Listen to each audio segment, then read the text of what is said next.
Halo semuanya, Assalamualaikum warahmatullahi wabarakatuh dan selamat pagi, siang, sore, malam untuk kita semua. Nah, halo, perkenalkan nama saya Ardika Rizky Ramadan dengan NIM F1B022105. Baik, di sini saya akan membahas sebuah isu mengenai punahnya atau hilangnya beberapa bahasa daerah di Indonesia, terutama di daerah Maluku. Di sini juga perlu kita ketahui bersama bahwasanya bahasa daerah merupakan identitas nasional atau identitas kita menjadi sebuah bangsa. Tidaklah kita menjadi sebuah bangsa tanpa adanya persatuan dan juga tanpa adanya ciri khas yang membedakan kita dengan bangsa-bangsa yang lainnya. Perlu kita ingat juga bahwasanya ada yang namanya pembeda atau keunikan di mana yang nantinya orang-orang dari luar bangsa kita dapat mengenali kita dengan adanya perbedaan tersebut. Kembali lagi ke topik pembahasan kita mengenai bahasa daerah yang mulai punah. Baik, berdasarkan data dari Kemendikbudristek atau Kementerian Pendidikan, Kebudayaan, Ristek dan Teknologi mencatat ada 11 bahasa daerah yang telah punah, yaitu beberapa bahasa dari Provinsi Maluku, Maluku Utara, Papua Barat, dan Papua.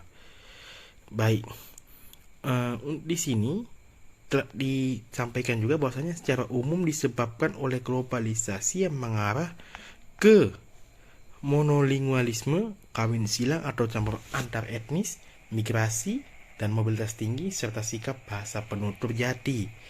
Nah, entah apa, tapi di sini saya akan mengomentari apa sih penyebab dari atau bagaimana sih tanggapan saya terhadap punahnya bahasa daerah. Seperti yang sudah sampaikan di awal, kita memiliki identitas nasional di mana identitas inilah yang akan membedakan kita dengan bangsa-bangsa yang lain dan menjadi ciri khas yang membuat bangsa-bangsa lain kenal dengan kita, siapa kita dan apa kita. Baik itu dari bahasa kita, dari ideologi kita, dari mungkin dari cara kita bersikap dan lain-lain. Perlu diingat juga bahasa Indonesia di Indonesia bahasa daerah ada sekitar 700 lebih, dan bahasa ini juga menjadi ciri khas dari kita sebagai orang-orang Indonesia yang tercipta dari berbagai macam keanekaragaman budaya dan juga keanekaragaman daerah-daerah yang ada di Indonesia.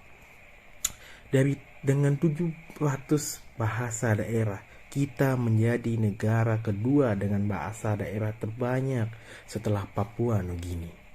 Nah, lalu harusnya kita bisa menjaga bahasa daerah kita agar tidak punah, agar tidak hilang.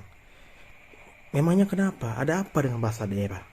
Bahasa daerah sebelum adanya bahasa Indonesia menjadi suatu alat atau suatu cara komunikasi yang akan menyampaikan bagaimana kejadian-kejadian yang ada di masa lampau.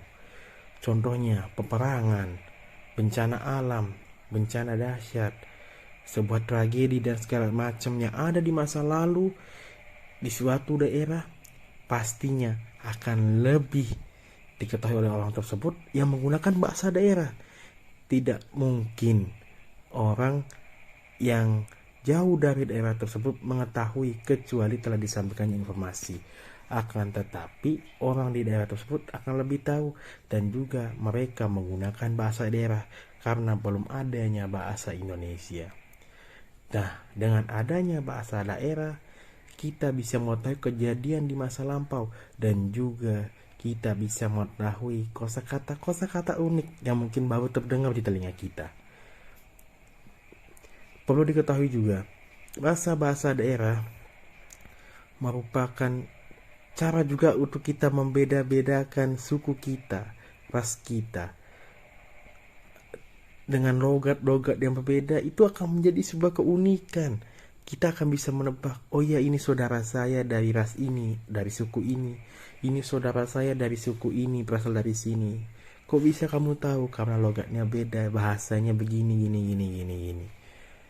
Bahasa daerah sekarang yang bahasa paling sulit adalah bahasa Aceh. Nah, akan tetapi semua bahasa daerah akan sulit dipelajari jika kita tidak terbiasa dengan bahasa daerah.